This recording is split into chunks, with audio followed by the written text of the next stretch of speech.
Hello, and welcome to a mod showcase for Beyond the Veil, a Lovecraft-style mod for version 1.12.2. Yes, it is for older version, but the mod is well worth it. In fact, I think this is one of the best Lovecraft mods, or games, I have ever seen. Let's get into the madness that lies beyond the veil. The mod begins when you return from the Nether, and you are given a strange book called Al-Azif. When you open it up, it has one entry and a little glowing icon. You interact with the icons by clicking on them, and you'll be greeted by a lot of text. This text is the main driver of the story in the mod. I find at times it can be dry, while other times it can be intriguing and interesting to keep on reading. The quality of the writing definitely shifts up and down, but it does weave a narrative that can be followed quite completely.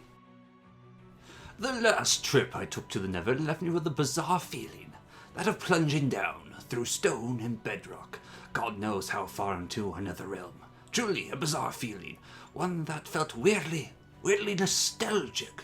Yes, a weird nostalgia of experience I've never lived, a memory that all of a sudden came to me when I last dreamt. A dream, why, that could indeed be the key. I must dream once more, I must peer into my own subconscious, to sleep, to dream. Now, reading these texts isn't actually necessary. It can give you some hints to what's going on, but the bottom text in orange will always give you the direct play-by-play of what's next. Then we press escape to exit the book. Sleeping is fairly important in this mod. It is one of the main drivers and mechanics, which does lead to, in the beginning, slowing down how fast you can progress through this mod by the simple fact that you can only sleep once per night. Upon waking and opening the book, you'll find a star on the icon. This means that a progression or something has changed about the text. When you click the progression button, it will now change and give you new information and continue the tale it's going to weave. Dreams! Dreams are the truth, or they'll uncover it. Yes! Haha! Let's dream some more! Is basically what this is. When we open the book yet again, we'll find a new entry contained within that also links to the old entries to sort of show us a progression track. Clicking on it, it says what's next in the whole story tale thingamabobber. Here, we'll find that sometimes it'll give us instructions of new things to make. By clicking on the icons, it'll show you the recipe on how to make these new objects, making this a mod that does not require not enough items, as all the information for it will be contained within the book. We're going to want to craft these objects to continue the mod. The memory of learning is made through the processes of these new items. So, collecting a memory sieve, a file, and a gas tier are needed. Both the memory sieve and the file have relatively simple recipes. You place down the sieve, and you put the gas tier inside with a right-click interaction. Then you right-click on it again with the file, and it turns into a memory file. Progress is updated, and you continue further. I've put learning into a bottle. Splendid. Hopefully I don't mess this up. Now the book instructs us to make the fume spreader and incense. The fume spreader made with golden glass, and the incense made with clay, flint, and gravel. In using these, we put the fume spreader close to our bed, put the incense inside it, and then you take the memory file, and you interact with it on the fume spreader, and it'll start spraying those fumes about. We sleep again, and night will fall, and the learning dreams will enter into our head, and the tale will continue. Plunging down. Dreams are real. They can show us the deep things in the dirt. Wealth to mine. And now we must dream of metal. And so, combining an iron ingot in the dream simp, we create the new file, and we interact with it much again like we have before. This dream will give us information about the world around us. 19 blocks of iron ore were found in a 7x7 area in the ground below you, with the greatest concentration at Y level 52. 0 blocks of gold ore were found in a 7x7 area in the ground below. So, the very first useful thing in the mod. Although it does lead to you needing to set up multiple beds in multiple different positions if you want to truly prospect the area. And the progression continues. Whenever I am stuck, it'll be wise to resort to a memory of learning. And 2 new paths have appeared, affecting oneself and dreams of others. It tells us to trigger these memories by doing things that would affect ourselves, or affecting myself, and in dreams of others, interacting with a village trader and seeing where that leads. A villager in a hole, interact with him, a memory of humans sticks into my mind. And now, we have dreams of others. This leads to some of the multiplayer interaction contained within the mod. However, I don't have access to another Minecraft account at the moment, or someone to play this with, so we're going to just have to stick to a showcase of the single player experience. When it comes to affecting oneself, it is rather a difficult process. One of the more surefire ways to get it done is to go to the end and kill the Ender Dragon. Doing this unlocks a memory of power, created with blaze powder and memory fire. Honestly though, after experimenting and trying to figure out what this memory does, it doesn't really seem to do anything from what I can tell. I could be mistaken, but apparently it's meant to make things a little bit stronger. Who knows? Whenever I'm stuck, it'd be wise to resort to a memory of learning. We activate another memory of learning, and would you not know, another path has been opened to us. The sleeping chamber. I've always been proud of my ability to stay awake and work and walk as long as I needed, leaving sleep to times of absolute necessity.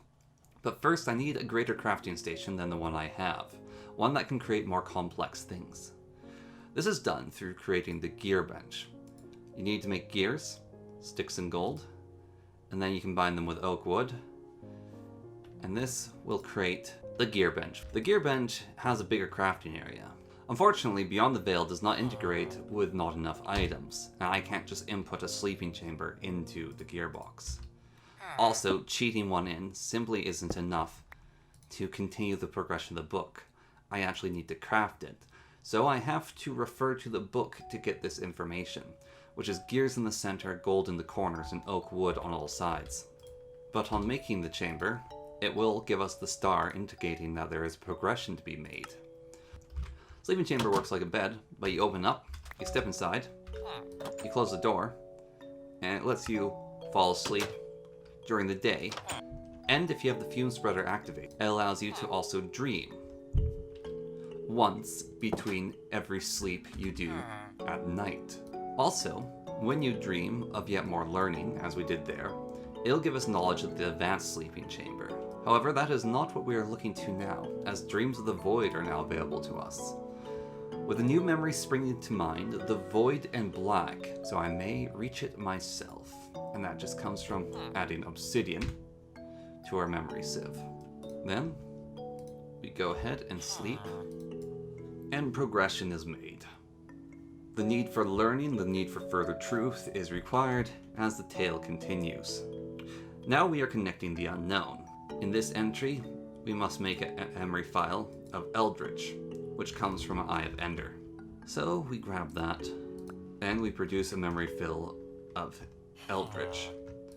We use that in the sleeping chamber, and we get a sort of cutscene, although it's more of a screen filled with blackness and audio effects.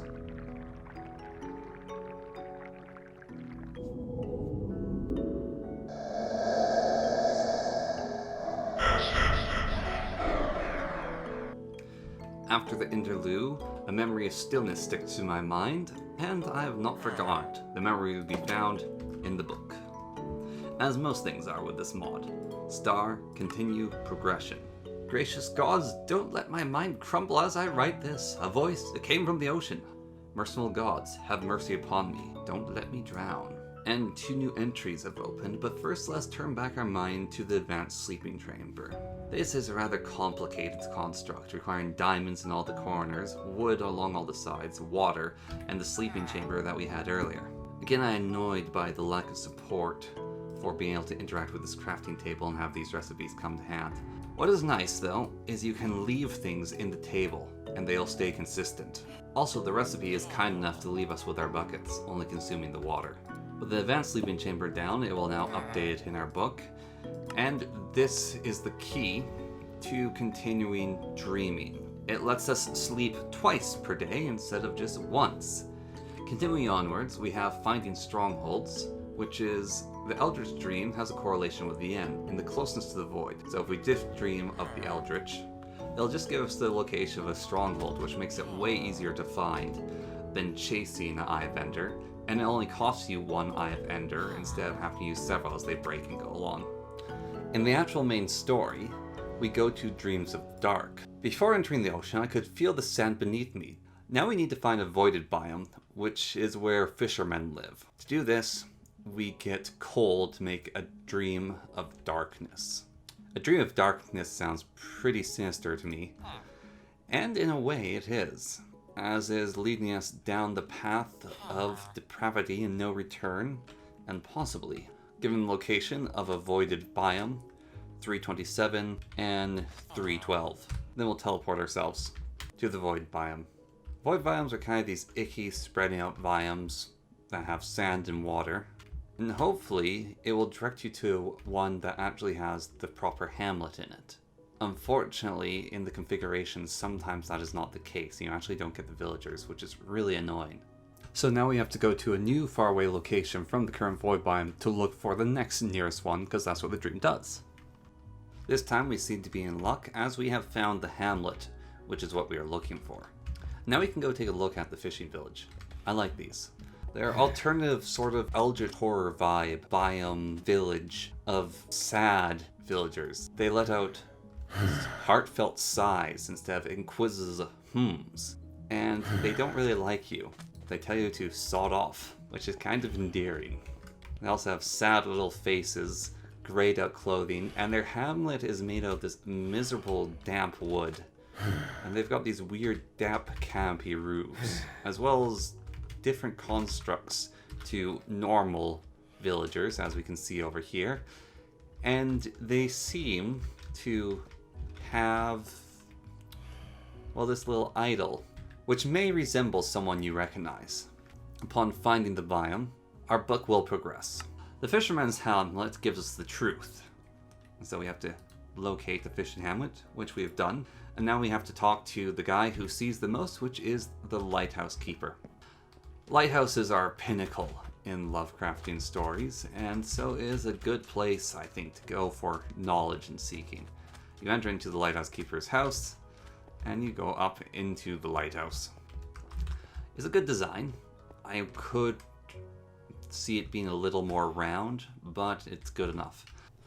You'll also find chests in the lighthouse with things for the mod and some things not for the mod. Just collect all of them. Moving on your way up to the top of the lighthouse to meet the Lighthouse Keeper. The Lighthouse Keeper has a new dialogue system, which we haven't seen in Minecraft, where he actually talks to us. He welcomes us, and he imagines that we stumbled onto his hamlet by chance in your endless travels. And basically, he talks a whole bunch at you. Eventually, he comes to a deal with you about looking at the ocean and agreeing to worship his god with him. And if you go along with that, you keep on going along with the mod. Then look at the ocean, progress through your book a little bit, and then it leads you to communion, which happens to deal with the little idol. Basically goes along the lines of, I'm not insignificant, let's go to the thing of the most significance. The water reeks of eldritchness, so let's go talk with the Great Dreamer, which is of this idol. And of course the Great Dreamer is Cthulhu. And so we go, hello, and then my skin crawls and the communion is sealed. So we've probably done something a little bit risque. I mean, look what just happened to that guy's head. You know something's up. We check the book, we progress, and it says, oh, there's a little bit more. I'm humbled by pledging my life to the Great Dreamer, and I've disavowed all my previous beliefs in life. The ocean is now mine. I am the servant of Cthulhu. Whoa, that came out of nowhere. Alright then. And suddenly a whole bunch more is unlocked to us. We've got the watery cradle. We've got baubles, which can be accessed by pressing Z. However, that hotkey is not going to work if you have other mods, so you have to reset it. Do that by going to Controls through the menu. Then go and find Beyond the Veil in your menu settings and reset your keys. I'll reset mine to V. V will show us our baubles if we are wearing any. The left path is what continues in items and useful things in the mod. The right path is more the story and continuing further. And at this point, the mod gives you a very interesting choice. You can now choose between continuing with the path you're on, which is the evil path, or continuing on to the good path. Now, to do the good path of this mod, you throw away El Azareth, the book you've made. You head back home, and you remove your dreaming chamber and all the other things that you've gained so far. And you never look back to this mod, and you no longer continue down its path. For the pursuit of knowledge in the Eldritch and that of the Great Dreamer is only evil, madness, and depravity. And so no good actually lies within this mod, which makes the good path so compelling, as the only good option is to choose to stop. If you actually want to see where this mod goes, you want to figure out what's going to happen next and continue on with its story and the things that you can gain from it, you must take the evil path. You must turn to the pages of the book, and you must go deeper into madness. First, Dreams of Water. A useful tool. Put a bucket into the dreaming sieve, and it'll tell you the location of the nearest ocean monument. A handy tool to figure out where an important structure for the rest of the mod lies. Then we can choose, do we want to continue the story and continuing the path to a snippet of the truth, or do we want to figure out what the watery cradle is and what's going on over here? Let's go with the less disturbing path to begin with. Eating slugs. To do that, we need to get slug bait and we need to make a slug catcher. Both these have to be crafted, of course, in the gearbox. Now, thankfully in this case here, even though you yourself, if you're playing this without cheating, will need to make these things, as shown here, we only need to catch and eat the 20 slugs ourselves. So we just have to follow the instructions given, and we can spawn in these two items. The instructions say that for it to be optimal and best performing, you need an 11 by 11 square of water. Now you can do this by making your own artificial 11 by 11 square of water, or you can go into the center of an ocean or pond, create a tower to the surface, and put your slug bait just below the water surface. This will start drawing the slugs in, which will be these little lines that crawl towards the slug bait. Then you take the slug catcher, and you have to click on the little white dots.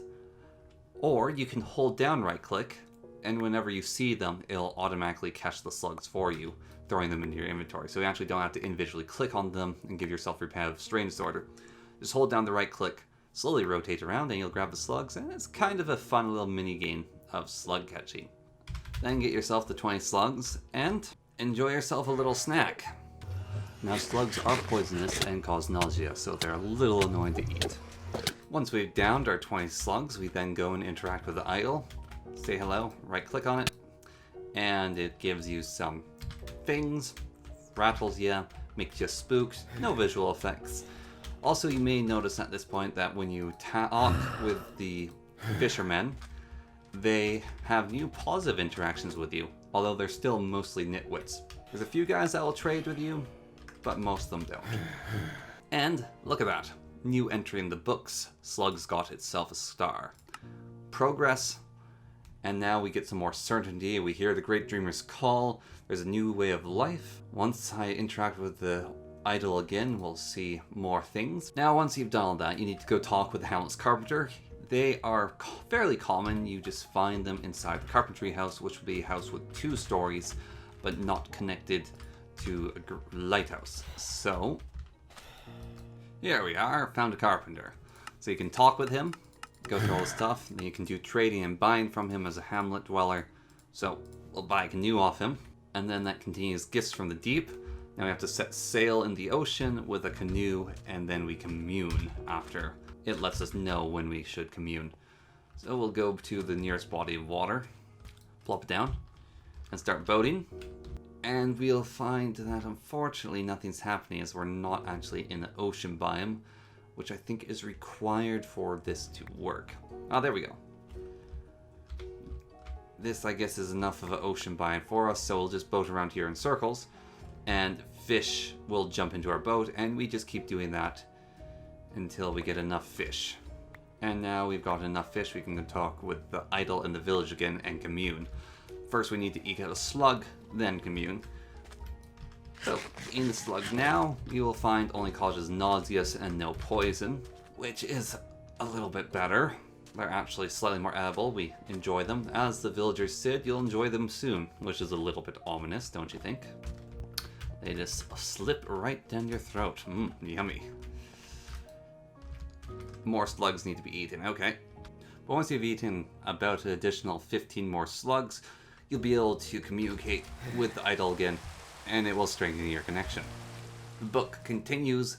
Gifts from the deep. The ocean itself answers to me, crashing waves, soothing voice. Blue in my eyes. I think I need to link with the ocean now, and yet the link's not strong enough. How can I get a stronger link? Baptism must be done. We have to go talk with the keeper of the lighthouse. So we go back to talk with old Chuckle's Lighthouse Keeper. He says he's impressed with us, and then exposes at us a bit, and then tells us what to do next. We look at the book, continue the process. We have to drown, then talk with the idol. Little bit of a disturbing thing. So, drowning's scary. Let's, instead of drowning, create a watery cradle, because that sounds a far safer thing to do than go ahead and drown, doesn't it? So, back home we go. We look at the watery cradle. It says craft watery cradle in the crafting table. Excessively expensive, requiring a lot of iron. There we go. 3 watery cradles created. And the progression of the watery cradle. Without going into the story too much behind it, we put 3 of them together. Interact with the endmost one, and we get this creepy little structure here. We find instructions on how to make the Blackjack and the surgery tools. Blackjack is one of my favorite items. Surgery tools is one of my least favorite items. With the Blackjack, you can go up to a villager, you can bonk them on the head, they fall over, and then you can shift, right click on them, and they become an unconscious villager that you can pick up and carry in your inventory. The description adds another bit to it though, which is they are ready for your experiments. So we can take the villager and put him inside the cradle. Then using the surgery tools, we interact with the cradle. And at the moment we can't do anything. However, if we read tearing the heart and ripping the spine in the entries, that allows us to rip out the spine of the villager with our surgery tools.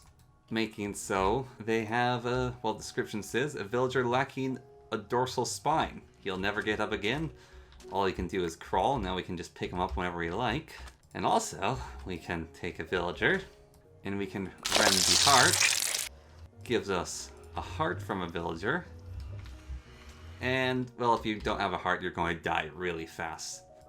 The spine, and making them crawl, it's a little bit dark on the end, and as you can see, you're getting a bit more evil with your actions. Willpower resides in the spine. It's useful for crafting and tearing out villagers. Removes all their willpower they have left. The heart attracts undead if you put it on the ground and is the symbol of life which they desire. So you can use the heart to draw undead. But also, it beats, and you can hear it. And having multiples will make multiple beats. And it can be really unpleasant sounding to have too many of them down. Their undead attracting nature though is very useful, and we'll get ourselves a pocket full of zombies. And then we'll go, do you want me or do you want the heart? And he's like, oh, I want to go after you, but that heart looks awfully juicy. So a nifty little way to redirect the zombies. But there are also further entries in the books to be explored in regards to both of them. Further experiments can be done on villagers in creating the Weepers, which is filling the brain with water. Things are about to get a little bit gross. Villager lacking a spine, and a villager that's just unconscious. So first, villager that's unconscious, fill the head with water, get one of these. A Weeper. Head is really unpleasant looking, and they're always crying. And if you talk to them, they go, Master, you put water in my brain, it's agonizing, and the pain is not of physical nature. Okay, that's some fun things to talk about. Then the spineless one, we fill his brain with water. And now we have a Weeper without a spine. We put him down, and his oversized head will crush his body. And he will create a Feltum, which is a disembodied head containing only sorrow.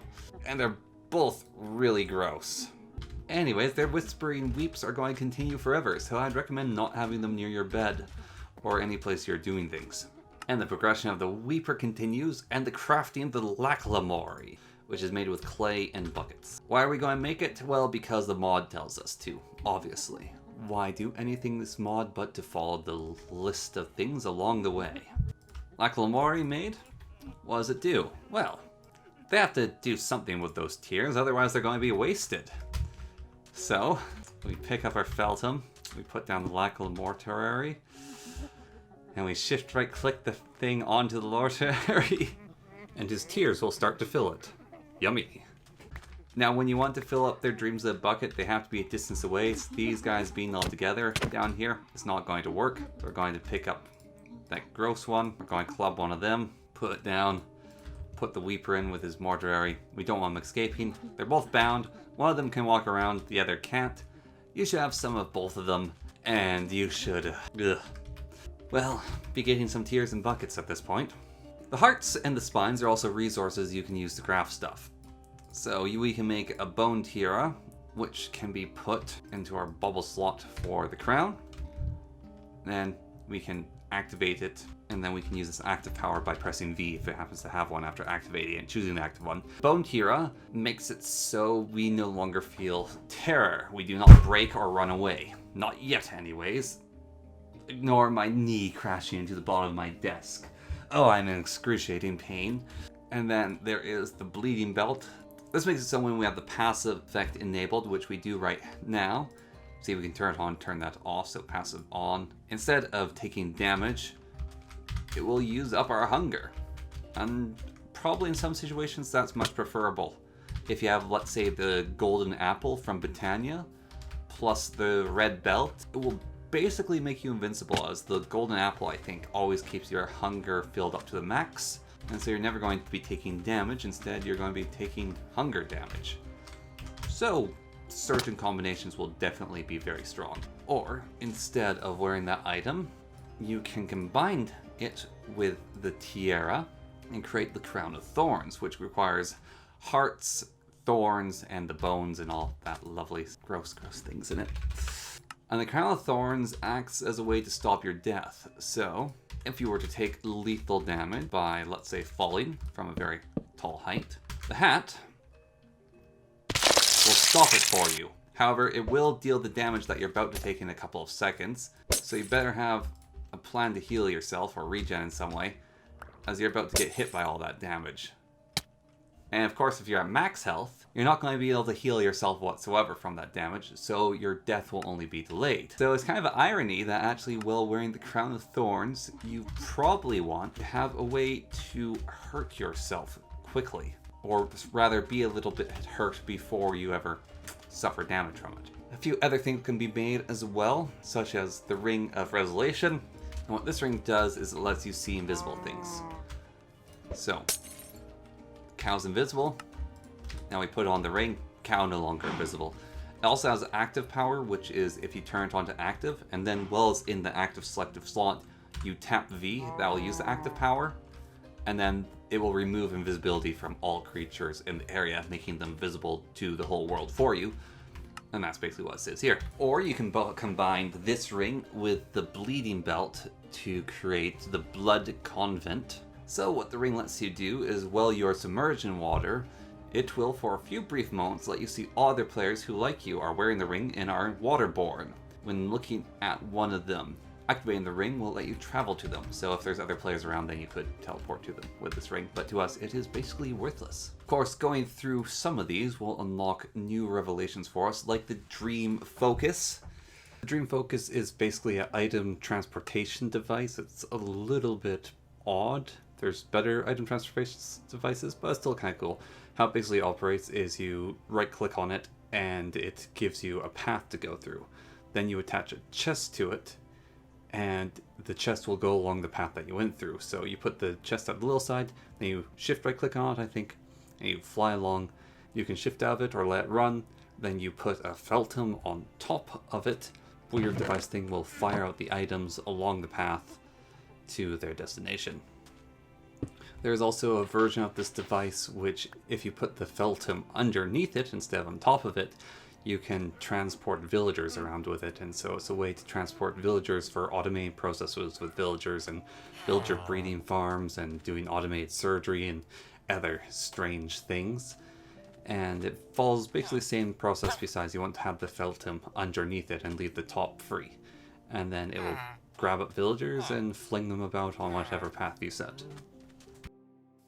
After this little bit of debauchery, there's some more that we can do, but I think it's prudent that we look to an item we happen to have collected along the way. The tablets.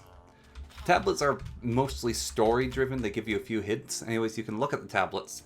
It's completely incomprehensible. it should give you an entry in the book saying that they're decipherable, and it's basically a little mini game of deciphering tablets. It's kind of fun, kind of annoying at the same time. So how it works is the first letters, so I guess every odd letter is controlled by the first clicker, and every even letter is controlled by the second clicker. How it works is basically you're trying to spell words. It's just a game of find the word.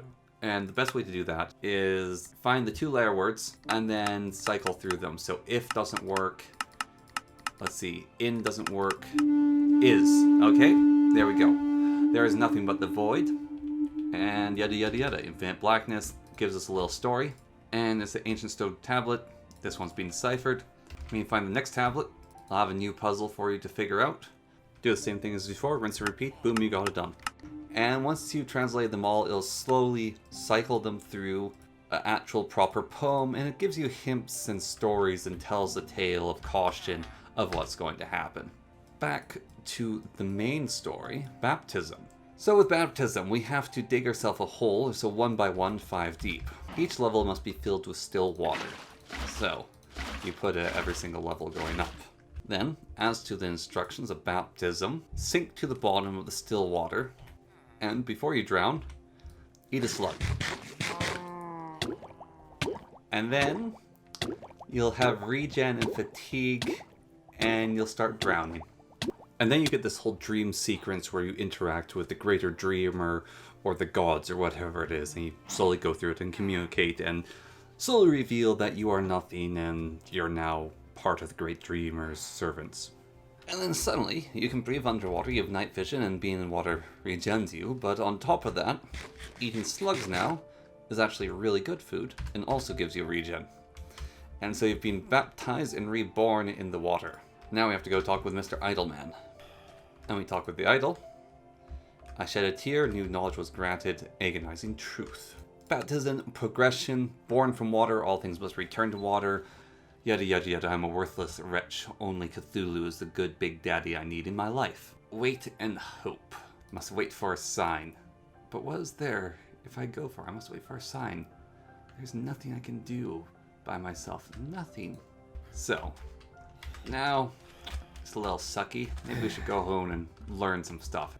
Well, we did learn about the Char of Azero. Basically gives a fear effect. So when we have this thing equipped, it's really nasty to players, although I'm not 100% certain how it works. But we ourselves have it equipped. We go to active mode, and we tap V and imbue our punch with fear, and it'll make creatures run away from us. That's on cooldown, and when it charges up again, we can tap, send creatures running away again. Yeah, not knocked back, they're actually jumping off the cliff to get away from me. Well, while we wait, we might as well go to the ocean monument, poke around here. Go for a swim in the ocean, you know, eat some slugs. Oh, would you look at that. Time has passed, I've grown stronger, and I can now progress. Eat a slug in the deepest ocean. How about that?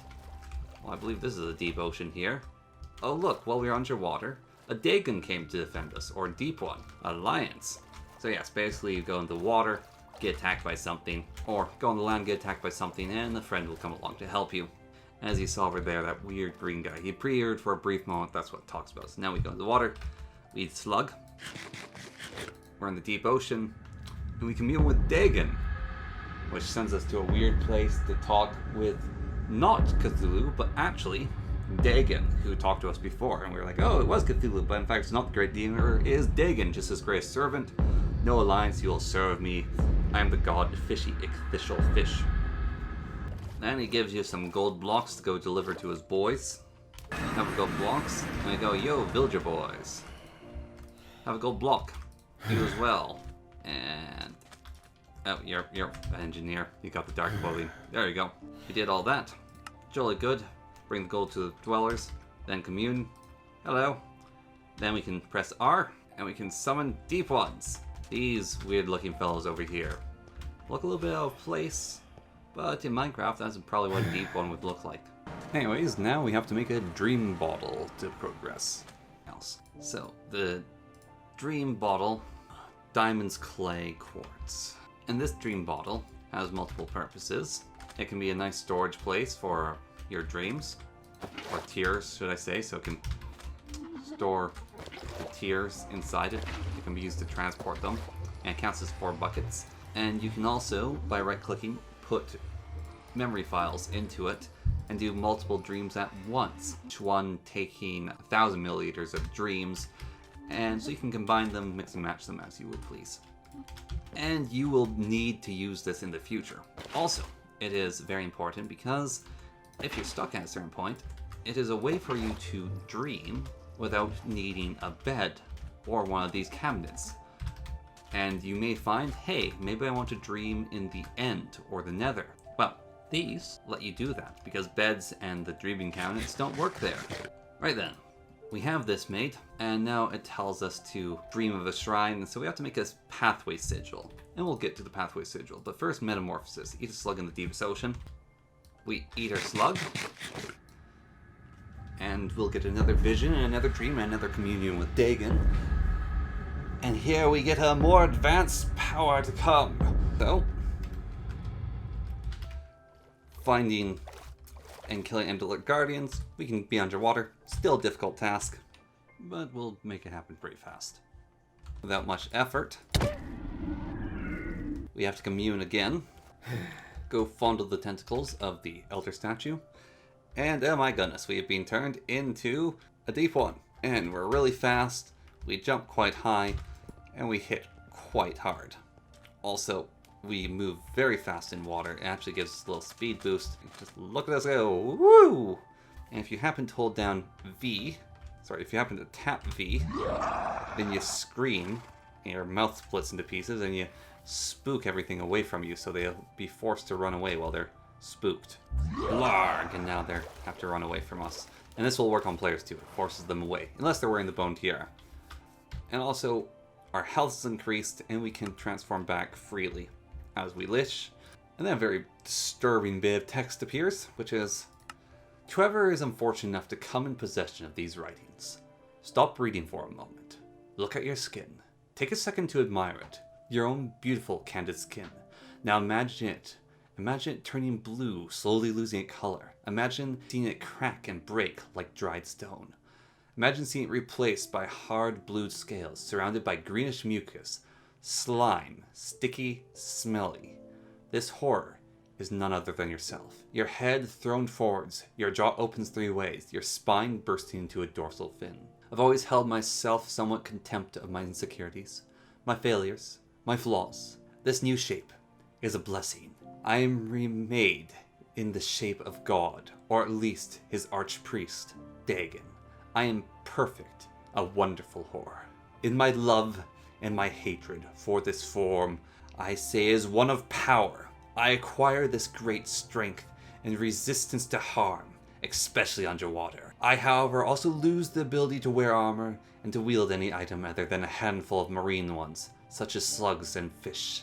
There's more to this power than I currently know. I am certain I'll need to look for other abilities this shape has.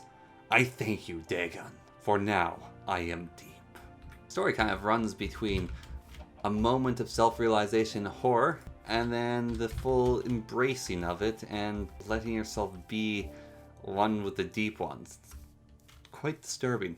And yeah, talks about the roaring there, but I already gave you that. And there's water walking, which is eat a slug in the deepest ocean yet again, and make the sigil. So here we go. We eat a slug, fall into the water, and I'm having visions! And so now we have to go into the end and bathe in dreams. That is the next step for us to do, and to do that we need to get the dream bottle, so. And we also need to get the blood sigil sorted out eventually too. Alright then. Let's take a look at the altar of sacrifice now, from within the book. This will unlock the blood sigil for us, which will let us continue with the Dreamshire towards a snippet of truth.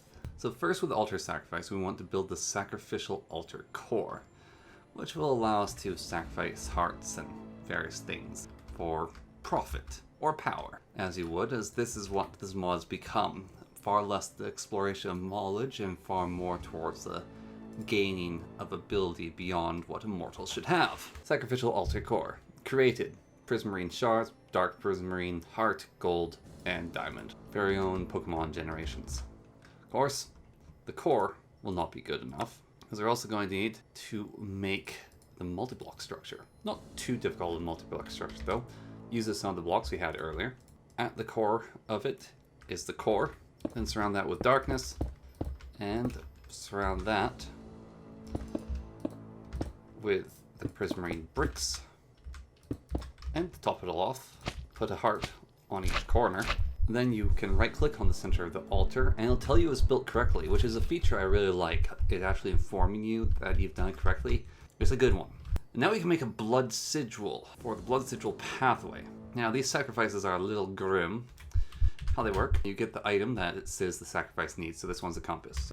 And then we also grab a villager, remove his heart, then we put the item into the center of the ritual, put down the villager, and when he dies, he'll consume the hearts, the villager's body, the item, and create the ritual item for us instead, which is this pathway sigil here. And that completes the dream shrine for us, which is another multi-block structure, which isn't super relevant to me, personally.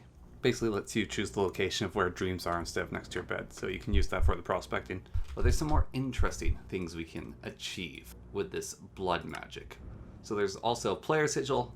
Let's just find out their players. We're not doing multiplayer, but we can also make some items. So if we have prismarine, and we do the old villager exchange, this will give us this staff. How the staff works is so undead going to do undead things. But if I hit the Tau with the staff, the zombie is now going to go after the target I hit with the staff, even going out into the sunlight to achieve that aim. I can redirect him to this Tau, and so now's the target for the zombie to try kill. So the coral staff directs the ire of undead towards a target that you've hit with it. Another thing you can do with the staff is you can place a heart on the ground, then you can place another heart down. Then you shift right click on one heart, and you can link that heart's location to the other heart. Then you can put down another heart, get this heart linked, and then you can link two together. And then you can link yet another one to this whole chain. Each link is 32 blocks in distance. And what it does is if zombies are attracted to the heart any way along the path, they are going to get directed to the next heart, and then that will direct them yet again to the next heart. And so you can force undead down a path of control where you can basically tell them where they're going through the linking of hearts. Both zombies and skeletons will follow these linked lines. So you can sort of create a controlled patrol of undead linked to a heart in an area if you're so inclined. Now, another item we can make, which is necromantic, much like the staff, is the Bloodwell. Bloodwell requires blood bricks. We get the blood bricks through a stack of bricks. We put the bricks into the altar. We put the heartless villager, and it'll convert all the bricks into blood bricks, which we can then use to build the Bloodwell. Bloodwell is a 5x5 structure. First layer is solid blood bricks. Then is an outer ring of blood bricks surrounding heart in the center. Finally, blood bricks on every corner twice. Then to top it off, to actually pick back up the heart, you put the heart down and it'll fill the whole structure with blood, and it'll unlock slightly more information in the book, creating the blood sigil of zombies and the blood sigils of skeletons. These are important for us to use the Bloodwell, so we'll create both of them. Now that we have both sigils, a little bit on the Bloodwell. It can attract undead to it, like the heart, but with even greater power. You should make a way for the undead to climb up into the Bloodwell, because once they get inside it, it eats them, both skeletons and zombie, and it seems to be able to store an unlimited amount inside it. And you can right click on the pawn to figure out how many undead are inside it. Now all the undead that go into your well, if you bait them in with hearts and lines, or they just naturally walk in on their own, can now be accessed by you taking your blood sigil of zombie and scooping them up out of the well, and your blood sigil of skeletons and scooping them up out of the well. And then your minions can be placed in the world. Now they are slightly changed than earlier, If you notice, these are blood zombies, and these are blood skeletons. They don't burn the sunlight.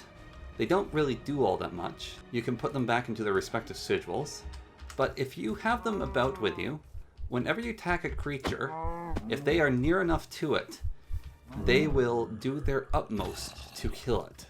Skeletons also creepily dance every once in a while, which spooks everything around them, including the other skeletons. But you can signify your undead to go in hunting packs and kill targets for you, and they're very powerful. And this is one of my favorite features of Beyond the Veil, is the blood undead armies. Now, if the undead are hurt, though, they can't go back into the sigil. They have to be full health.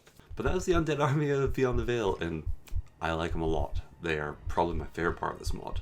Now, at some point, when you're walking by one of your weepers, they might whisper to you that I have a secret to share. And so you go and talk with them, and they will continue talking with you. Master, I can share a terrible, terrible secret with you. All I ask is in return to promise to grant me a wish, a single wish. Speak to me again if you accept. Oh, Master, dear Master, thank you. The secret has been kept for too long. Master, do you know what a Shoggoth is? Most died long ago, yet still few roam the deepest seas, but you can make one too. The little voice in your head, the one that drives you a writing hand, it'll teach you how to make one. My wish, Master, my wish is to let me die. Kill me!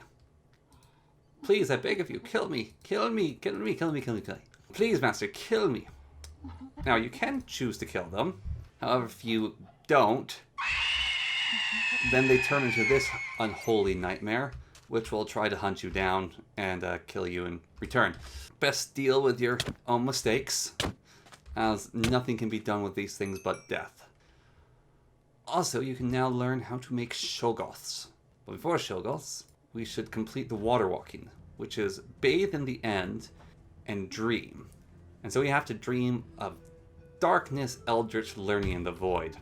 We want to put all these into the sieve to collect bottles of each. Right click, put all of them into it, collect a bucket of water, and head into the end. Submerge yourself fully in water. I say about 3 deep is good enough. Then take the dream bottle, shift right click with it, and you shall drink from it and dream. And then you think it's work, it's time to commune, so you can go back to the real world and go talk to the Cthulhu Statue. Hello! And now he's given us a new power to work with once we have enough slugs, which we can select with R, which is water walking. And it will talk about in the book further, the process of water walking. When you're in the water, press and hold down R. Then select water walking. This will now be your active power that you have. Then when you tap R, it will use the power that you've chosen. Water walking, while you're in water, any other source of water that you're looking at, you'll immediately be teleported to, and has a short cooldown period. So you can travel very quickly through water. Now if you hold down Shift and press R while in the water, you'll set a return point in that pool of water. Then while in any other body of water, if you hold down Shift and press R again, it will return you back to the point that you set and delete that return point from earlier. As designs go for the power selector, I think this is a good one. Giving you the little wheel to choose from, then you tap R after you have it chosen. Good way to do it. Now, a snippet of truth is next, and we have to eat a slug in the deepest of oceans. We eat the slug, and again, we go into the weird torpor dream state to see what's next for us in the designs of the great old one. And now we have to slay the Lighthouse Keeper. Of course, you can always choose not to kill him and not continue on your path. And you can always make the right choice even when you've made so many wrong choices. It's up to you to choose when to stop with this mod and the depravity it makes you deal in. Of course, if you wish to continue, then you continue thusly and see just how decayed your morals can get in the pursuit of knowledge, power, and the truth. You can choose to talk with him and grant him a few last words. So they'll make it quick, and he'll say some interesting philosophy stuff, if you're interested in reading. But basically, the summon up, you don't matter, he doesn't matter, kill me if you want, sucker. And you can see, murder the Lighthouse Keeper because I left him speak his final words. Bippity, boppity, boo, he's dead. And a snippet of truth, heard his last words. Should I keep going? Will it matter? After you complete killing him, you're going to get a message as well, which will interrupt your train of thought and say, death in your own time will come. You're worthless, yada yada yada. God will not listen. Boo-hoo, the outer void is all-powerful and nasty. Anyways, To New Depths is locked by Shoggoth. But before Shoggoth, we're going to look at Worship. Worship requires you to craft a statue. And once you've made the statue, you also have to make a sacrificial knife, which the book will illuminate in the progression of the Worship tab. And Knife of Sacrifice is pretty straightforward as well. Of course, for any ritual or any proper thing to be done, you need worshippers, and you need to have them contained in a nice space so they can't run away. Anyways, get a bunch of spineless villagers next to your statue. Then you can take your knife, right click on the statue with the knife, and you'll be bound to it.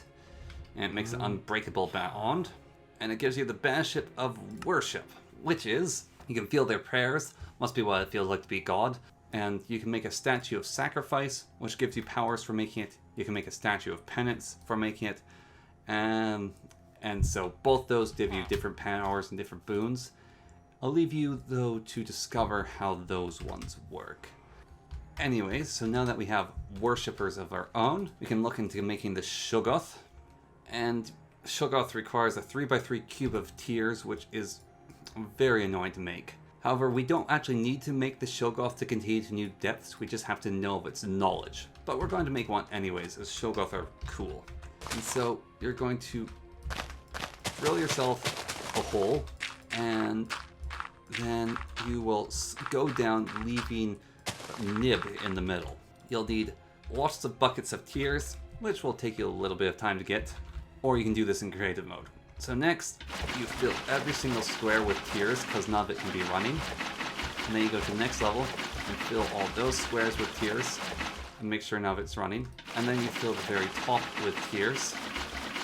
And so now we have about 7 tiers. Then you break the middle, place a tier down in there, break the middle again, place a tier down in there. Next step of the Shoggoth summoning is you need phloems, and you need 3 of them inside the pit, and they're all going to make their own horrible noises. Then finally, you must drink well inside there from your bottle filled with dreams. Darkness, Eldritch, Learning, and Void. Then go drink the potion inside this weird ritual spot, and that will give you your very own Shoggoth. Along with your Shoggoth, you should make a city mapper, which unnecessarily requires to be made inside this thing. It could be done simpler, but whatever. Then you have the city mapper. You put your city mapper down where you want to build a city, and probably where there isn't many creatures around. So like in a desert.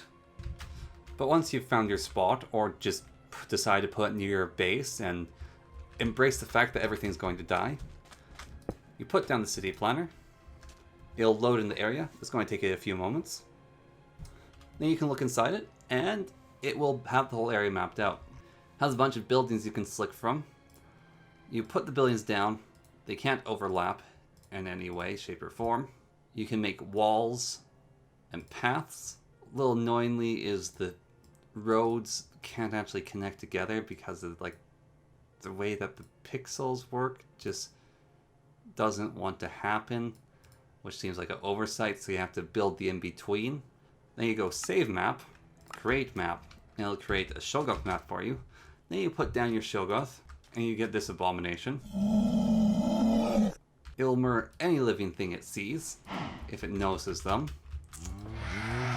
screaming and charging to eat them. You can pick your Shoggoth back up again with a Blackjack, bop him on the nose, and once your Shoggoth has murdered everything in the local area, you can give him your city planner, and it will now start building the city you set out for it to build. So, according to the plans that we have, it'll now go to those locations and start laying out his bricks to build Old City, replacing anything that was in the way to build its own structures. I love this pyramid. This pyramid is brilliant, and the Shoggoth building you the temples and things is very cool. And it's especially appropriate that it does in the desert, and it climbs walls and various other things because, well, you don't want any living things around for the Shoggoth to get angry at, so continue his building. So you can just sort of make on the Dead Sea, which is a desert, in ways, your ancient city with your giant flesh monster running about and making it. Now, If you happen to leave the area it's working in, though, it will stop working because the chunk will unload.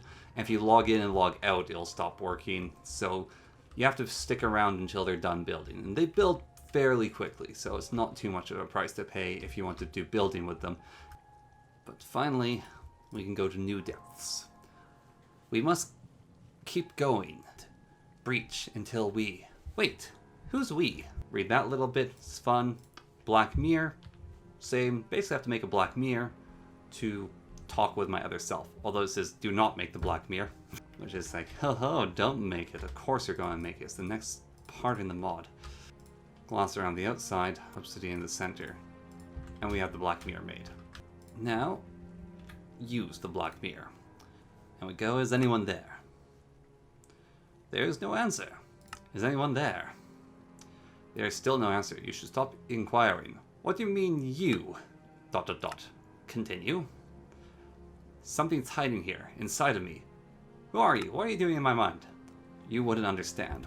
Anyways, continues a dialogue which goes along as you choose to talk with it. And basically it goes on and on and on. You can ask it, what should you do? And it says, use the book, I'll guide you. We need the Bloodwell. Alright, I have the Bloodwell made. So it says make a token of flesh and carbon. Again, could be made far simpler, but the mod had to use that crafting table again. This recipe doesn't need this table. The recipe and normal crafting table could have looked like this.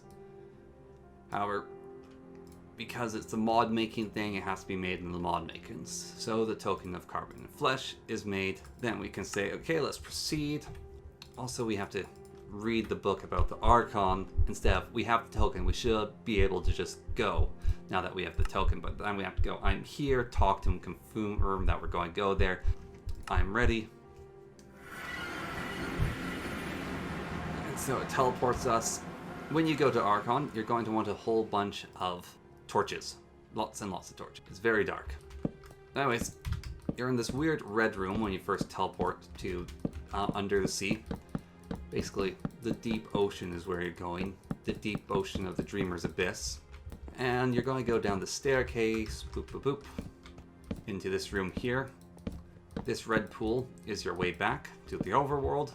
And you are going to find these corridors of which to exit. However, you can't just walk out into them, all happy-go-lucky. You have to be in fish form to use them. Then you go into the water. Otherwise, you just die. So if we just walk onto it, we go in the water, we're just going to start immediately drowning and dying. Even if we can breathe underwater, because the pressure's too deep here. So, in Archon, you can't eat food anymore. You can't hold things because you're in fishman form. So you'll immediately drop all your items. So best not to mouse over the book or the mirror. Just hide those away in your inventory. And you can't hold on to fish because normally, as a deep one, you can go and eat your fish, but the fish do nothing for you here. And so you would think maybe I should eat worms, but the worms do nothing for you here. So instead, all the other entities you find down here, you have to kill. And by killing them, you actually eat. So it's a fish eat fish world. So you go around and you kill and you eat things. And so your first goal is to go about and explore the underwater and eat and kill things. And it's kind of cool, new dimension. I won't lie, I quite enjoy some aspects of it. And then your second goal in here, and your main goal, is to find a Deep One city. Ah, here's one. And when you go into the Deep One city, where the girls are fish and not very pretty, you can then turn back to normal and you won't get crushed by pressure. There's treasure inside these. No hostiles will attack you in here. There's going to be other deep ones, but they're chill with you. You can look at the book. It has Icarary, which is there's icky fish down here, and it gives you information on the fish. Like a lot of information when reading about them, if you want to. And there's also the Deep One skill tree, which grants you the Deep One's powers. And you can talk to the Black Mirror, and you can talk to him about Archon. However, there's no real point unless you're interested in the lore of Archon. Some particular things you want to look for in here. So there's going to be lots of different treasures in the chests, but where you want to go is to these towers. Just swim up inside them and go all the way up to the top where there's a treasure chest. And this will bring you to the ink mask, which you want to put over your eyes. Also a bunch of treasure over here, memory fills, hearts, various different goodies for you to collect. But these are particularly important, because if you don't have this ink mask on, there is one mob down here that will shoot pink ink into your eyes. And the ink mask makes it so it can no longer do that. After you get this item, it's not exactly necessary, but it's just helpful. You want to find this giant arena here. And the black mirror will shiver when you get near it. So you go into non-fish mode, and you can talk to the mirror, and it'll tell you, I believe we found the arena. And that's where I wanted to get you to in the first place, was finding the arena. Anyways, when you get to the arena, you're going to turn yourself into your fish form. And you have to be ready for a fight, because you go over to this little red dot, and you say, fight a deep one brute. And I'll enter you into a battle with this guy. And he is excessively annoying to fight, in my opinion. I haven't quite figured it out yet, but you can sort of run back and forth, hit him, run away. He has a slow amount of regen, which I don't like, and the drumming is cool. I like the music. It's a good addition. Now, the best way I found to fight him, well, you can either go just in the creative mode, and he will regenerate rather fast, though, if there's not an enemy nearby, so you can kill him like that. Or if you want to do it slightly legitimately but still cheaty, you can give yourself the effect of absorption, but we're just going to do it like this and bash him down while in creative mode. Then we win the fight, and it'll teleport us back out to the arena. We can turn back to normal, we can access the book, and we can unlock a skill. So we killed one deep, one brute, so it unlocks the skill, which basically makes us dash in a direction when we press our dodge key. The dodge key, like all other hotkeys, can be accessed through controls. Through the control setting, go down, find Beyond the Veil, and select the dodge key. And what remains of the content of this mod is to hunt all the fish within this ocean. You have to basically encounter every single one of them. They have their own cool looks. We'll go through them now. So there's small ones and there's medium ones. So there's the different ichthil, which will fight the creatures around them. Everything's trying to kill everything down here.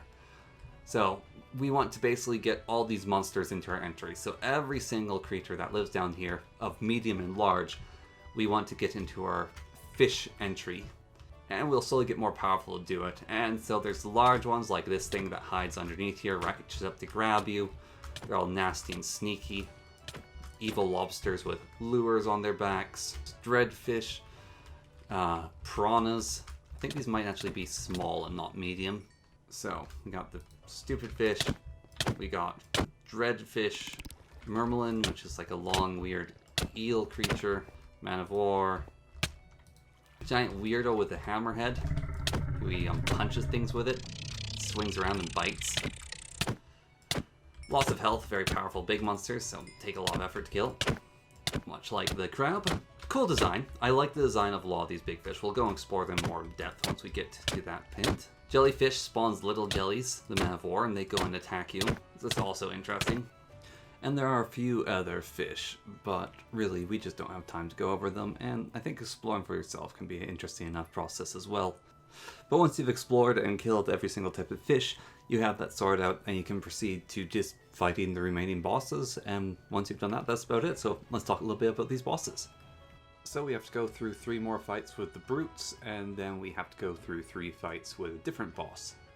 And killing this different boss, as well as killing the fish types within there, the medium and the large, is how we unlock all the skills for the deep one form. So the second boss fight is against Akai Kulemi. It's deep one Mydrome. He's got 3 arms and a big old shield. And you can't hurt him from the front, he blocks it. And so the best way I found to fight him, he's actually kind of easier than the brute, is you just run around him in circles, and he does that backswing, so you sort of keep in this weak spot right about here on him, and he has a lot of trouble getting you. You just keep rotating to that spot and hitting him kind of right behind the shield as best you can. That's the best way I found to beat him. And we have to beat, of course, 3 of these. Then, once we've done this, we can unlock the final deep one upgrades, which is extra health, corpse feeding, and poison claws. They're all quite cool. So we have a ton of extra health now. We can I believe, just continue jumping up walls. When we kill things, we feed off them. So we get regeneration from killing stuff with the corpse feeder. So it's not like eating stuff before, but it gives us that regen. We have the uppercut, which we do by shift right clicking, and then we launch enemies into orbit. Our roar is empowered, so it's far scarier now. However, poison claws is you have the chance to randomly apply a poison effect to targets you hit. But it never applies this poison to bosses, which I don't understand why you do that, because you can apply the poison effect to bosses in Minecraft. You hit them with a splash potion of poison. You can do it all the time. And Poison Claw is one of the final upgrades. And so is it so you can't use these against the boss in the little boss fight there to make it slightly harder? Like, why deny that? You should always have these effects, because they apply to all other Minecraft bosses. You can get them on them.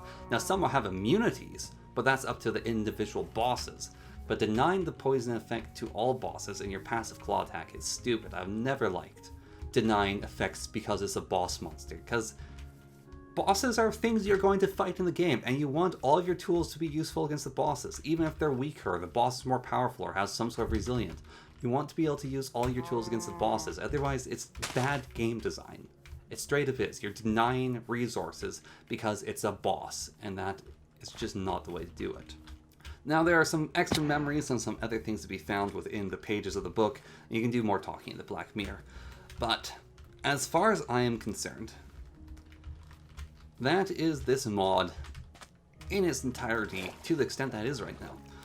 So with the showcase being done, I want to give a small review of this mod and my thoughts on the good, the bad, and the ugly. Starting with the good, this mod feels really Lovecraft, integrated into Minecraft. I've come across a lot of mods which are like, oh, we'll put wizards into Minecraft. We will put spaceships into Minecraft. We will add this to Minecraft. But most of them don't feel like they belong, so say. It kind of creates a new game, which Minecraft helps utilize, which is still really good. But this mod, from the beginning, and when you slowly go through it, it feels like this is Lovecraft in Minecraft. They're actually together instead of it being added on and sort of like this extra thing that changes the game into something else. It actually is Lovecraft into Minecraft, which I think it's just really, really good. A lot of the models also look quite nice, which I like. They look to the standards of Minecraft anyway, so they fit in. There's some really cool concepts in there and powers like the necromancy and the redirecting zombies. Those are always fun, and the dreams fleshed out a little bit more for the single player and easier to access could also turn into something really cool. And the story is compelling, it's good, and it's flawed. Why the story is flawed and why it's bad, and this is the bad part of the review, is it's not well written. And what I mean by that, as well as editing this video, I came to the realization that this story is well written in the fact that it's designed for a single experience of you go through the story at your own pace, you encounter parts, and it's your own personal descent into depravity. It's like these little extra snippets of writing which help convey your own madness as you follow the dark path of this mod. But given to a general audience or trying to integrate it into an hour-long review makes it really difficult because they can't see all the steps because this mod takes time, you have to go through things. And even to that end with the writing, sometimes it can be a bit long and wordy, and I feel like some of it could be done a little bit shorter. Also, of course, there's the boss fights, which I think forcing you to be in the fishman form, which they do, and then them being as ridiculously hard as they are. I mean, maybe gotta get good gamer, but in my opinion, Minecraft isn't a fighting game. It's a build up your power slowly until you can be powerful enough to beat anything because you just have all the gear and preparation. And then that gets stripped from you in some ridiculously hard boss fights. That's not the game that Minecraft is. And so that takes away from the good integration into Minecraft that I was talking about earlier. And then there's the whole debacle about the powers not working on bosses, but so many people do that. It's just kind of a done thing at this point, but I think it's poor game design.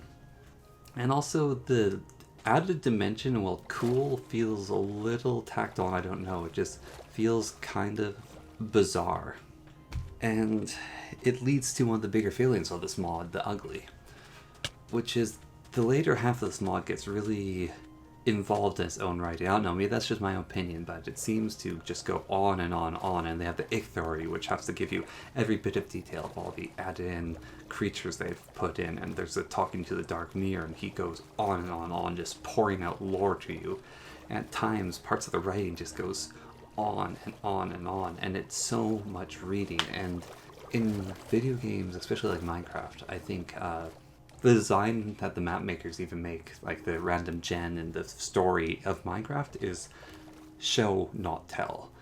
Like the mansions have these weird random statues of them of illager heads and the cat face and all that, and that's very much a show not tell story, and that's all throughout Minecraft. And I think the show not tell can work really well for Lovecraft. I mean, also the tell not show is a part of it, but if you have the medium of Minecraft to work with, that can be there. It's just the writing starts to feel like it's smelling its own farts. I don't know.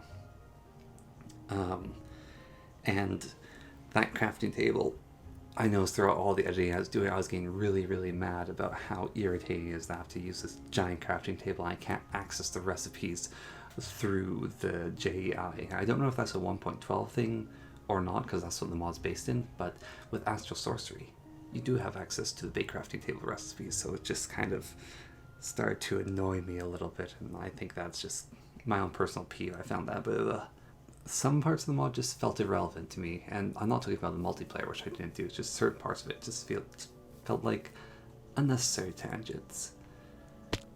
But overall, I think it's actually a really good mod, and it's really big, and I was interested in investing in it, and it's just a shame that I think for you to actually enjoy it, you have to go through the mod and experience it yourself. I think that's where the truest part of the experience with this mod can come from, is the playing it out for yourself. So I would highly recommend trying the mod out and seeing what it's like, because that's where its strength lies. It is a good mod. It is a good mod, and I hope you found this showcase entertaining or useful. Maybe it makes you want to try out this mod, get a little Cthulhu, get a little icky, get a little fishy. And yeah, well, thank you very much for watching. And as always, and until next time.